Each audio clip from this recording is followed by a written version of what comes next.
What's up, YouTube? Getting right into it, the chapter is titled It Doesn't Matter, and it starts off with Eida looking at Mitsuki and Boruto's conversation. Boruto saying that he's Mitsuki's son, it's as simple as that, and that if Mitsuki still has doubts, to come and find him anytime. We see that Eida is blushing and that she's kinda starting to like Boruto, in my opinion. But then suddenly she's stopped by Kawaki, telling her to quit standing around and to hurry up and track Mitsuki down before Boruto gets away.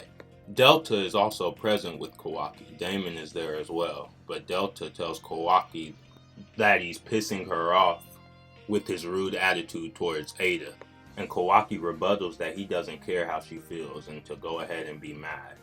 Eida locates Boruto, saying that he's in the forest 20 plus kilometers south of the Great Gate. Kawaki doesn't waste any time and starts flying towards Boruto's destination, telling Delta to come with him in the process. Delta calls Kawaki a scumbag and tells Eida that she'll yell at him real good for her. We then see Delta fly away, but I want to point something out here. If you look at the various panels throughout this chapter, you'll see that Delta is actually flying and not using the rocket feet like she usually did in part 1 of Boruto. This could mean that Kawaki has already placed his karma on Delta like Amado has wanted, but it hasn't been confirmed yet. Furthermore, we can't really see Delta's palms because of the outfit she's wearing. But I just wanted to point that out. What do you guys think? Getting back on track, Delta tells Kawaki that the moment Eida gets tired of him, that she's gonna kill Kawaki. To where Kawaki responds that once he's done with his goals, he'll go away on his own. We then cut back to Shikamaru and Boruto is getting Shikamaru up to speed on what's going on with the Ten Tails. Boruto tells Shikamaru that once the Ten Tails bite someone that they start using their own chakra while they're still alive, and that unless Boruto and Kawaki gets consumed, the Ten Tails won't become a perfect divine tree until then. But we as readers know that the SHINJU aren't targeting Boruto or Kawaki as of now because they have their own people in mind who they want to consume. We can see that this greatly disturbs Ino and Shikamaru listening to Boruto's speech, and Shikamaru asks Boruto how much does he actually know. Then at that very moment, the sensory team contacts Shikamaru telling them that they have a message from Kawaki and that they want to connect him immediately. When they connect Shikamaru, Kawaki tells Shikamaru that he's on Boruto's trail because Eida pinpointed his location and that he's headed to him now. Shikamaru tells Kawaki that Boruto's quite skilled now and to wait for backup, but Kawaki isn't hearing any of that. Kawaki is planning on launching a combo attack with him and Delta, but then Boruto says his goodbyes to Lord Eighth and tells him that he'll be in touch with him and then disappears with Flying Raijin. Kawaki is just standing there floating in the air confused, saying that it's weird and that he doesn't sense Boruto anymore because his signal just went away. Delta says that maybe Boruto sensed Kawaki coming, but Kawaki rebuttals that he hasn't felt Boruto once, so it's gotta be the same for him. He vanished before he even knew he was coming. Back over to Eida. Eida and Damon are still chilling on the balcony, but Mitsuki comes and joins them later on and starts to talk to Eida. Eida tells Mitsuki that she's surprised that he put him to sleep with a snake and that it was a total surprise. Mitsuki then asks Eida if Kawaki was mad, but then takes it back and says it's just a waste of time for him to be mad. And Damon asks Mitsuki does that make him sad, and Mitsuki says he doesn't really care. Mitsuki then tells Eida that he didn't know what love was until he met her, and Eida thought he was flirting with him, but he really wasn't, because Mitsuki himself knows that the emotion he's feeling is fake because of Eida's ability. Mitsuki tells Eida that they're a lot alike, and asks Eida why does she even like Kawaki, and Eida herself doesn't even know. But at the same time, she doesn't care, she just knows her heart pounds for Kawaki. They both get into a deep conversation about love, and I don't want to read like everything they were talking about, but the part that really gets to me is that Mitsuki is starting to understand that omnipotence is a lie, and he's starting to come to his senses. Eida then declares that she thinks she wants to have a long talk with Boruto the next time they meet. Elsewhere, we see a claw grind running through the forest, and then we have a cut to the Shinju. Jura declares that it's finally time to go to Konoha and go find Naruto. Now, a lot of people in the community are still debating on who Jura is, but I think it couldn't be any more obvious. I strongly believe that Jura is of Ishiki or Jigen's image, because if you look behind Jura before he makes his way through the claw grind, you can see the giant cube, and the giant cube is from Ishiki or Jigen. But I did make a poll on my channel a little while back, and a lot of people said that they thought it was Jigen or Ishiki too. But I saw a couple other comments that were really interesting, saying that Jura is the incarnation of the Ten Tails itself. And I never thought of this theory personally, but it does have some merit. But even so, I'm still thinking of Jura as Jigen or Ishiki. Just because in part 1 of Boruto, we saw Jigen used to read a lot of books. On top of that, Otsutsuki are the only ones who can fly, and Jura was seen flying when he was first introduced. On top of that, he has the tomo on his chest like Ishiki, and he has the cube, so I don't think it could be any more obvious. But even so, I still think Jura being the Ten Tails itself is still a possibility.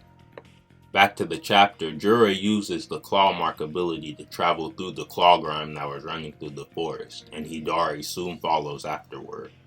The two of them both start to enter the gates of Konoha, to where the sensory team immediately detects both of them.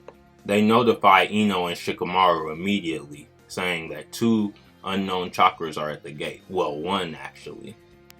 Jura's is unknown, but they recognize Hidari as Sasuke because he's the Shinju version of Sasuke.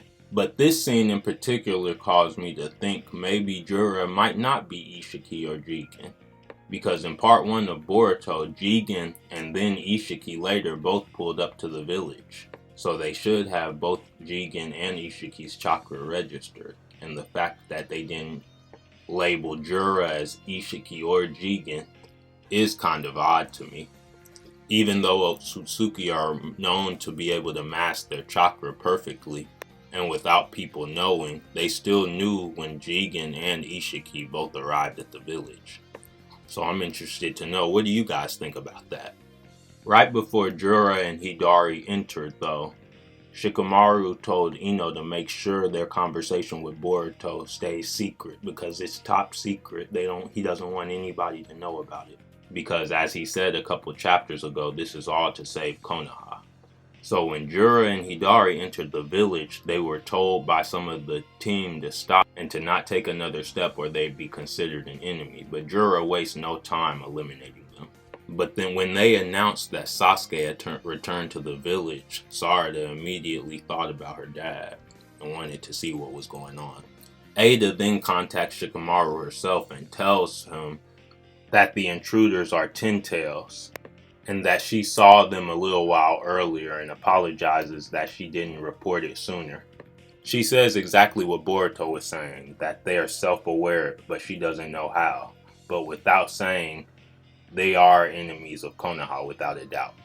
We then go back to Jura and Hidari walking through the village, and Jura finds a rare bookshop and decides to go in and look at it. We then get a funny panel where Hidari just asks, is Naruto there?